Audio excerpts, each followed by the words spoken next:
አንድ ሰው ስልክ ትደውላላችሁ፣ ሄሎ ይላል። ትደውላላችሁ፣ ስትደውሉ እያወራ ነው ይላችኋል። እያወራ ነው ይላችኋል። ከዛ መልሳችሁ ስትደውሉ ጥሪ አይቀበልም ይላል። ምን ይሰማችኋል?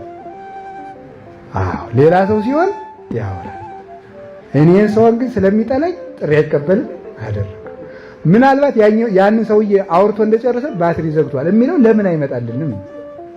ጠማማነታችን ማለት ወይም ደግሞ ከዚያ ቀጥሎ ወይ ወድቆ ተሰብሮ ቢሆንስ ብንል ምን አለ? ሰው ግን ሁሉ ጊዜ ጠማማ ነው፣ ቅንም አይደለም። አንሰ እምግእዜ እብየ እስመ ኩሉ ሰብ ሐሳዊ ውእቱ፣ እኔ ግን ከፈቃዴ ያለው ሰው ሁሉ ሐሰተኛ ነው ይላል ቅዱስ ዳዊት።